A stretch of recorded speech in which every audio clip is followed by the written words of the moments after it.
Բարև ձեզ, Ստեփան Գրիգորյան, YouTube-յան ալիքի մասնակիցներ։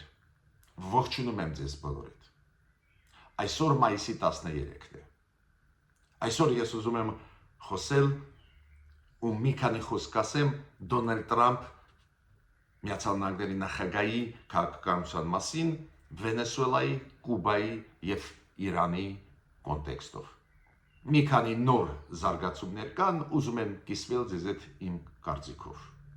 Բացի դրանից, պարզ է, որ մենք նորից այսօր կանդրադառնանք հայ-ռուսական հարաբերություններին։ Պուտինի ելույթից հետո երեք Նիկոլ Փաշինյանը պատասխանեց Պուտինին, մենք խոսացինք ձեզ հետ այդ պատասխանների մասին, բայց դադար չկա։ Երեք ելույթով հանդես եկավ եւ պարոն Վոլոդինը, որը Պետդումայի նախագահ է, եւ ելույթ ունեցավ Ռուսաստանի արտգործնախարարության վարչության պետերից մեկը, որը հենց ԱՊ երկրների ղեկավարն է վարչության ԱՊ երկրների հարցերով, եւ Ռուսաստանի գիտնականները ՄԳԻՄՈ-ի եւ այլ խոսեցին։ Ինչ անենք այս արշավի պատճառով եղած լարվածությունը, որը մեծանում է մեր ընտրությունների ժամանակ։ Ռուսաստանը ակնհայտ միջամտում է մեր ընտրություններին ու ոչ միայն Կրեմլի պրոպագանդիստների միջոցով, ոչ միայն ինչ-որ գիտնականների միջոցով պրոկրեմլյան, այլ միջամտում է պաշտոնյաների առաջի դեմքերի միջամտությամբ։ Էսա ռեալությունը, ինչ անենք, ոնց պետք է արձագանքի Հայաստանը, ես անպայման այսօր իմ առաջարկությունները կանեմ։ Մինչև սկիզբը մեր հաղորդման կասեմ, որ ես գտնվում եմ Բուխարեստում, Ռումինիայում, ու ստեղ մի շատ կարևոր կոնֆերանս է անցկացվելու, Եվրամիությունը անցկացնում է, ու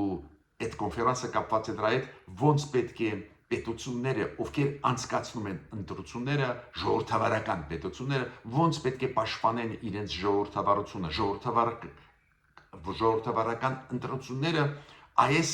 ինֆորմացիոն արշավներից, այս հիբրիդային մեթոդների պայքարից, որը մենք տեսնում ենք օրինակ Հայաստանի դեպքում ակնհայտ Ռուսաստանի միջամտությունը, ակնհայտ ուղարկված մեսիջները,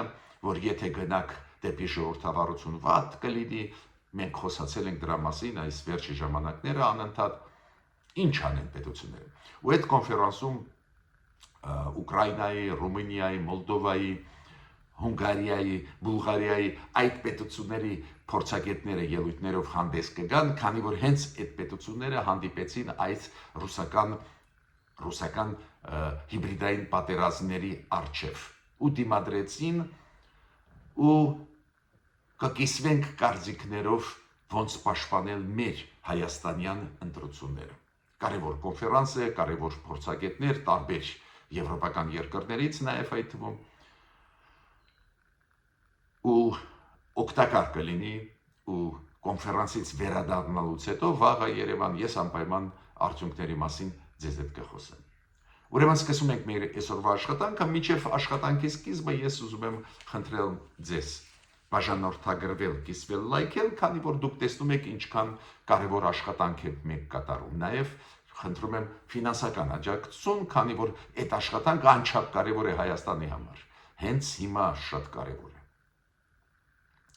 Հիմա դուք գիտեք, որ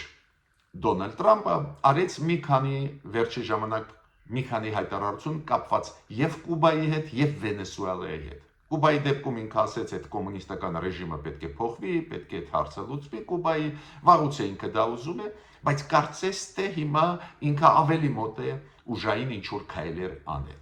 Միգուցե դա ցամաքային օպերացիա չի լինի, կլինի օդային հարվածներ, բայց ինքը ասում է պետք է այդ հարցը լուծել, ազատել ժողովրդին այդ կոմունիստական ռեժիմից։ Ու լուրջ են այդ հայտարարությունները, քանի որ զուգահեռ ուժեղացրեց Տրամփը սանկցիոն քաղաքականությունը Կուբայի դեմ ուղղված։ Բացի դրանից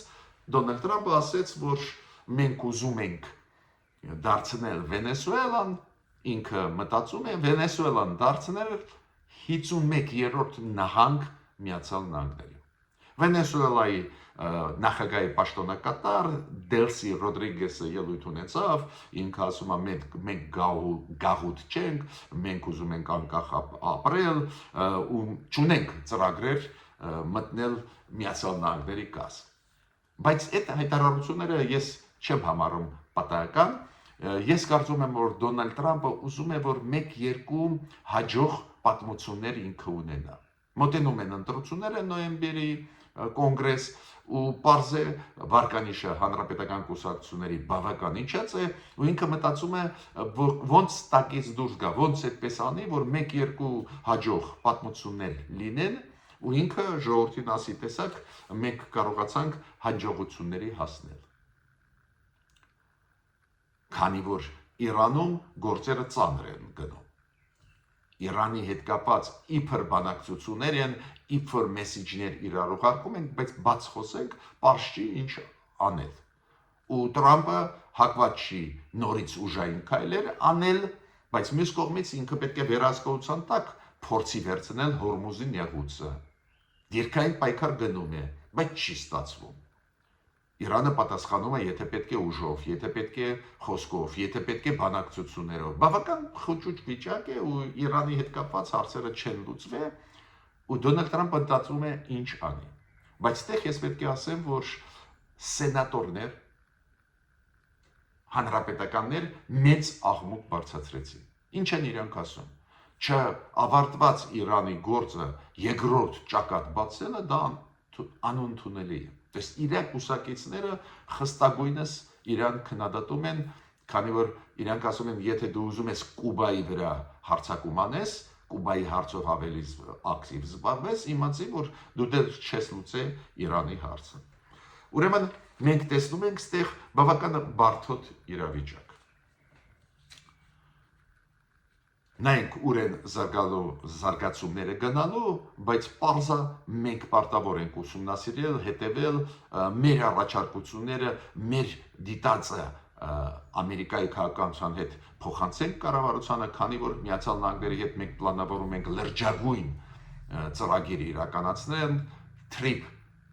ծրագիրը, Դոնալդ Թրամփ ուղի ծրագիրը, դա բխում է մեր շահերից, մինչդեռ դեր ուշադրությունը Միացյալ Նահանգների շեղված է այլ հարցերի վրա, ասեմ ձեզ այնուամենայնիվ process-ը Միացյալ Նահանգներ Հայաստան գնում է, դուք գիտեք հիմա Երևանում հերթական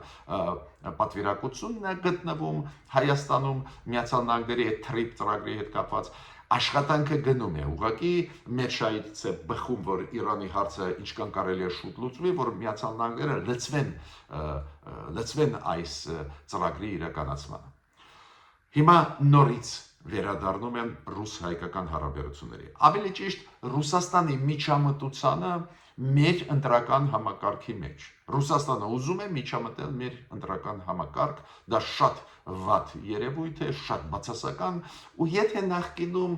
միշտ էլ Ռուսաստանը ուզում էր, որ ռուսամետ ուժերը ներկայացված լինեն պարլամենտում, միշտ էլ ուզում էր, որ ազդեցություն ունենա նաև քաղաքական Ռուսաստանը այդ ռուսական, պրոռուսական ուժերի Հայաստանում։ Բայց ինչքան հասկանում եմ, այս ընտրությունների ժամանակ Ռուսաստանը ավել է ուզում։ Ռուսաստանը ուզում է ինքը որոշել, ով պետք է ընտրվի մեզ մոտ ղեկավար։ Ազգային ժողովի ընտրություններին իրենք ակնհայտ միջամտում են, դրա ապացույցն է վերջի կես տարվա ուղղակի արշավը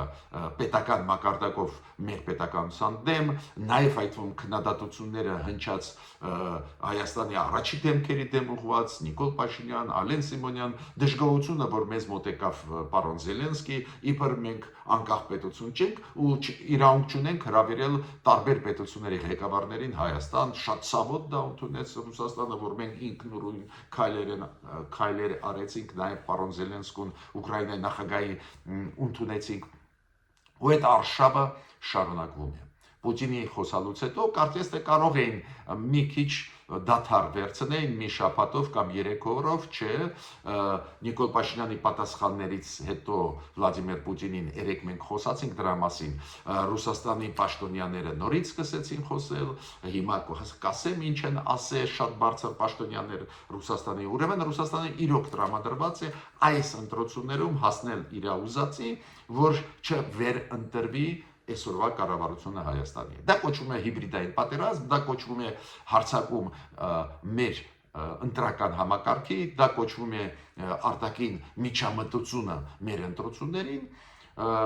պետք է դիմադրենք։ Մեթոդներ կան, Եվրոպան աջակցում է, որ մեր հասարակությունը ավելի օբյեկտիվ ինֆորմացիա ստանա եւ այլ, բայց առանձին քայլերի մասին ուզում եմ ասել շատ հետաքրքիր։ Դուք գիտեք, Գուրգեն Արսենյանը, մեր դեսպանը Ռուսաստանում, Մոսկվայից վերադարձավ Հայաստան, արձակուրդում է ինքը ու ասում է ես հիմա չեմ աշխատում։ Գիտեք, բավական լարված են հարաբերությունները հայ-ռուսական, շատ լարված են ու կարծես թե հենց հիմա պետք է աշխատել, հենց հիմա պետք է գտնվել դեսպանի, գտնվել Մոսկվայում, բայց ինքը գնաց արձակուրդ։ Ես կարծում եմ դա կապված է նրա հետ, որ մեր կառավարությունը որոշեց, որ լավ կլինի, որ դեսպանը լինի Հայաստանում, Երևանում, նոր ինչ-որ բողոքի նոտաներ չներկայացնեն մեզ ու միգուցե մտածում է մեր կառավարությունը, որ սա մի քիչ կլիցկաթափի իրավիճակը եւ դրանով նաև մեր կառավարությունը իր դժգոհության մակարդակը ցույց է տալիս։ Դուք գիտեք, ընդունված է, երբ որ լարված են հարաբերությունները պետությունների միջև, ընդունված է հետ կանչել դեսպանին։ Կանչել կոնսուլտացիաների, կանչում են հետ, սկսվում են քննարկումներ ու հետո, երբ որ լարվածությունը անցնում է, հետ են ուղարկում։ Հիմա այս ձևի քայլ Հայաստանը կոպիտ քայլ, կտրուկ քայլ չարեց, չասեց, որ մենք հետ ենք կանչում դեսպանին, բայց ցույց տվեց Հայաստանը իր դժգոհությունը։ Դեսպանին թույլ տվեցին գնալ արձակուրդ։ Դա հետ կանչում չի պարզը, բայց ինչ որ ակնարկ արեց մեր կառավարությունը, որ մենք շատ ու շատ դժգոհ ենք։ Իմիջիայլոց Գուրգեն Արսենյանը շատ հետաքրքիր բան ասեց։ Ինքը ասեց, այո, Ռուսաստանի արտգործնախարարություն ինձ կանչեցին, դժգոհությունը հայտնեցին, այդ դժգոհությունը ես փոխանցեցի մեր կառավարությանը, բայց ինքը ասում է, գրավոր ոչ մի բան մեզ չեն տվել։ Դա շատ հետաքրքիր բան է։ Գրավոր ոչ մի բան Ռուսաստանը չի տվել։ Հիմա դուք գիտեք, որ Եվրոպան մեզ աջակցում է, որ այդ հիբրիդային մեթոդների պայքարների մենք պատրաստ լինենք եւ մեր հասարակությունը ու հերթական պաշտոնյան Մարտակոսը խոսեց դրա մասին ու ասեց դա միջամտություն չի, դա ուղղակի աջակցությունն է Հայաստանին, որ այս ձևի ապա տեղեկատվական հոսքերը, որ գալիս են, որ Հայաստանը կարողանա դիմադրել, կարողանա թաց չորից տարբերել։ Եվրոպան փորձում է մեզ աջակցել, ավելի ուժեղ աջակցություն տվեց Մեծ Բրիտանիան, Մեծ Բրիտանիայի կառավարությունը որոշում ընդունեց սանկցիա կիրառել Ռուսաստանի դեմ։ Այդ նորությունը ֆանտաստիկ նորություն է։ Որ Մեծ Բրիտանիան սանկցիան կիրառում է Ռուսաստանի դեմ Ուկրաինայի կապակցությամբ, մենք գիտենք, Մեծ Բրիտանիան այդքան շատ փաթեթներ սանկցիոն կիրառեց Ռուսաստանի դեմ, որ մի ժամ կանցնի, եթե ես թվարկեմ այդ սանկցիոն ցուցակը Մեծ Բրիտանիայի Ռուսաստանի դեմ Ուկրաինայի պատերազմի պատճառով։ Բայց առաջի անգամ է, որ Մեծ Բրիտանիան սանկցիան կիրառեց Ռուսաստանի դեմ եւ առանձին մարդկանց դեմ եւ ընկերությունների Ռուսաստանի Հայաստանի կապակցությամբ, քանի որ Մեծ Բրիտանիան ֆիքսեց, որ եւ մարդիկ եւ ընկերություններ կան, որոնք այս հիբրիդային պատերազմում, ինֆորմացիոն պատերազմում Հայաստանի ընտրությունների դեմ ակտիվ դերակատարություն ունեն։ Ռուսաստանը շատ ցավոտ դա ընդունեց, անչափ ցավոտ։ Ռուսաստանը պաշտոնական մակարդակով հայտարարեց արտգործնախարարությունը Ռուսաստանի, որ Լոնդոնը մոռանում է իր սխալները, Լոնդոնը բերեց նրան, որ Ուկրաինայում կատարվեց պետական հեղաշրջում եւ Զելենսկին եկավ իշխանության ու հիմա Լոնդոնը աչքը դրեց Հայաստանի վրա, ուզում է որ Հայաստանում էլ նույնը լինի։ Լոնդոնը մոռացավ, ռուսերենը ասում են, որ միջամտում էր Մոլդովայի եւ Ռումինիայի ընտրություններին։ Դուք հիշում եք Լոնդոնը իրոք եւ Եվրոմիությունը աջակցում էին Մոլդովային եւ Ռումինիային Ռուսաստանի միջամտությունից Լոնդոնը եւ Եվրոմիությունը աջակցում էին այդ երկրներին, որ Ռուսաստանի միջամտությունը ընտրությունների վրա մեծ չլինի, Ռուսաստանը շուր է տալիս Լոնդոնի դեմ, բայց ստեղ տեսակ Ռուսաստանի արտգործնախարարության արձագանքի այդ Մեծ Բրիտանիայի քայլին, տեսակ ինչի մասին է խոսքը։ Նորից զուգահեռ անցկացվում է Հայաստանի եւ Ուկրաինայի միջեւ։ Ինչ կապ ունեն այդ երկու դեպքերը չեմ հասկանում։ Բայց Ռուսաստանը նորից ասում է, այն որ Զելենսկին եկավ, ժողովրդավարները եկան, ստեղ Հայաստանում ժողովրդավարները եթե կռեն, վատ կլինի Հայաստանին։ Բայց շատ էին ջղայնացած Ռուսաստանում, որ Մեծ Բրիտանիան առաջի անգամը որ սանկցիաներ Ռուսաստանի դեմ մտցրեց, դրա պատճառով որ Ռուսաստանը ճնշում է Հայաստանը ու ուզում է միջամտել Հայաստանի ընտրական process-ների մեջ։ Հիմա Ռուսաստանի արտգործնախարարությունը երեք հայտարարություն արեց։ Չնայած պարզաբանումների Նիկոլ Փաշինյանի, որը ինքը տվեց, Ռուսաստանի արտգործնախարարությունը նորից հայտարարությունով հանդես եկավ, այս անգամ հանդես եկավ Միխայել Կալուգինը։ Այդ մարդը վարչության պետն է Ռուսաստանի արտգործնախարարության ԱՊ երկրների հարցերով։ Ու ինքը արեց հայտարարություններ, որ ամեն ինչ արվում է Եվրոմիության կողմից, որ Եվրոմիությունը ազդի Հայաստանի ընտրությունների արդյունքների վրա։ Ուղիղ հակառակն է, դուք գիտեք, որ հենց Ռուսաստանը միջամտում է մեր ընտրություններին, դուք տեսնում եք իրար հետևից հայտարարությունները մեր կառավարության դեմ, Նիկոլ Փաշինյանի դեմ, մեր ձգտմանը դեպի անկախ լինելը, դեպի սուվերենությունը, անընդհատ ուզում է Ռուսաստանը ազդի մեր ընտրությունների, բայց մեղքը գցում է Եվրոմիության վրա։ Ու ավելին այս մարդը ասեց, որ ամեն ինչ Եվրոմիությունը անում է պոկելու համար Ռուսաստանը Հայաստանից։ Ինքը կրկնեց բոլոր այն նարատիվները, որոնք խոսում էր ու ասում էր Պուտինը, որ Զելենսկի եկավ Հայաստան, դա ոչ բարեկամական քայլ է, ինքը ասեց, որ Եվրոմիությունը ոչ մի բան չի անում Հայաստանի համար, միայն քսի է տալիս Հայաստանը Ռուսաստանի դեմ, то есть դա պայքար է Ռուսաստանը հանել Հարավային Կովկասից, այ ինքը ասում է այդ Պաշտոնյան Ռուսաստանի արտգործնախարարության, որ երկու միսիաներ Եվրոմիությունը դիտորդական միսիաներ ուղարկեց Հայաստան, ինքը խոսեց ու բողոքեց Զելենսկու այցելությունից Հայաստան ու Զելենսկու հայտարարություններից ու զգուշացրեց, որ շատ կվատանան հարաբերությունները ռուս-հայկական, եթե դեպի եվրոինտեգրացիան Հայաստանը գնա, հիշեցրեց կոնցեսիան երկաթգծի Ռուսաստանի Հայաստանի երկաթգծերի վրա ու ասեց, որ մենք մեր կարծիքը չէ փոխում։ Կոպիտ ասած ինքը ասեց, որ կոնցեսիայից չենք հրաժարվի ու ամենակարևորը ասեց, որ չենք վերականգնի երկաթգիծը Հայաստանի ու չենք աջակցի, որ Հայաստանը բացի երկաթգծերը Թուրքիայի ու Ադրբեջանի միջև։ Շատ կարևոր ելույթ ունեցավ բացասական մեզ համար, բայց կարևոր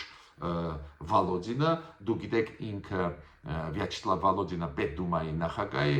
պարզ է շատ կարևոր պաշտոնյա է Ռուսաստանի, ինքն էլ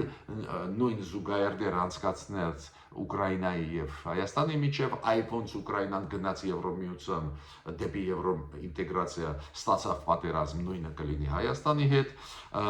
ինքը քաղաքական դեմք է, հա, հասկանում ենք Պուտինի տակ է, բայց քաղաքական դեմք է, ուրեմն դա էլ պետք է հաշվի առնենք, ինքը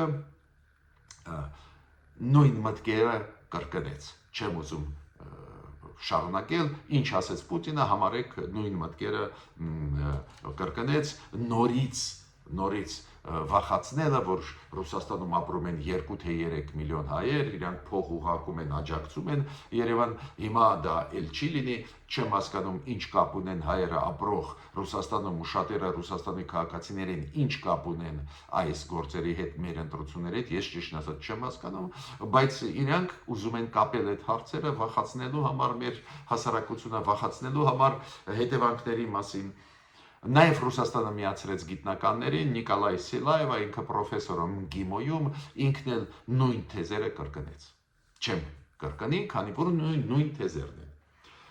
Ինչ անենք այս վիճակում։ Ինչ անենք, երբ որ Ռուսաստանը ուժեղացնում է ճնշումը մեր ընտրական արշավի վրա, երբ որ Ռուսաստանը ել ավելի մեծ սպառնալիքներ հնչեցնում է։ Այ եթե գնանք Եվրոմիություն, կստանանք շատ վատ բաներ։ Այ եթե գնում եք Եվրոմիություն, հիմա դուրս եկեք ԵԱՏՄ-ից։ Ու պատասխանները մեր կառավարությանը անտեսում են 100%-ով։ Ես կարծում եմ մի քանի ստեղ առաջարկություններ ես ուզում եմ անել մեր կառավարությանը։ Առաջինը զգուշ եղեք, քանի որ կարող են լինել ոչ միայն ինֆորմացիոն հիբրիդային պատերազմի տարբերակներ, ոչ միայն այս ձևի արշավ պաշտոնյաների Ռուսաստանի առաջի դեմքերի մեր դեմ լրատվամիջոցների պետդումայի ղեկավարների, նաև կարող է լինել ավելի կոշտ քայլեր մեր դեմ ուղղված։ Հիմա ի վերջո մենք անցել ենք ժողովուրդ ենք, ով անցել է հոկտեմբերի 27-ը։ Հոկտեմբերի 27 անցած ժողովուրդ ենք։ Մենք գիտենք, որ ամեն ինչ կարող է լինել, ուժային քայլեր կարող են լինել մեր անկախության դեմ, մեր սուվերենության դեմ, մեր դեմքերի դեմ։ Ուրեմն պետք է հասկանանք, որ անվտանգությունը նաև պաշտոնյաների Հայաստանի այսօր անչափ կարևոր հարց է։ Երկրորդը, իմ կարծիքով, սառը ցնցուղ կլինի Ռուսաստանի համար, եթե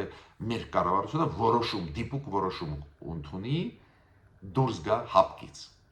Հապկը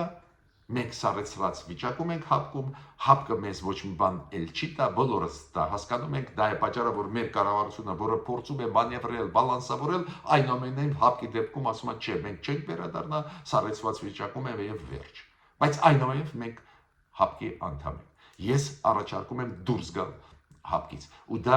լրջագույն հարված կլինի հենց հիմա, հենց նախընտրականում Ռուսաստանին։ Դες մենք ցույց կտանք ու բան չենք կորցնում, քանի որ այտենց էլ դուրս ենք եկած հապկից, բայց ցույց ենք տալիս մեր վճռականությունը։ Դիմադրել այս միջամտությանը մեր ընտրական արշավին։ Քանի որ փոխվեց իրավիճակը, ես ուզում եմ ասել մեր կառավարությանը, եթե նախկինում Ռուսաստանը ուզում էր ազդել Նիկոլ Փաշինյանի վրա, ազդել մեր կառավարությանը, նաև այդ թվում ունենալով պրոքսիներ Հայաստանում, պրոռուսական ուժեր, ազդել մեր կառավարության որոշումների վրա։ Հիմա իրանք չեն բավարարվում դրանով։ Իրանք համարում են, որ պետք է փոխել այդ կառավարությունը ու բերել ուղղակի իրանց մարդկանց մեր կառավարություն։ Ուրեմն որակական փոփոխություն կատարվեց Ռուսաստանի քաղաքականության մեջ, մեր կառավարությունը պետք է դա հաշվի առնի։ Ես ավարտեցի իմ ելույթը, մինչ նոր հանդիպումներ։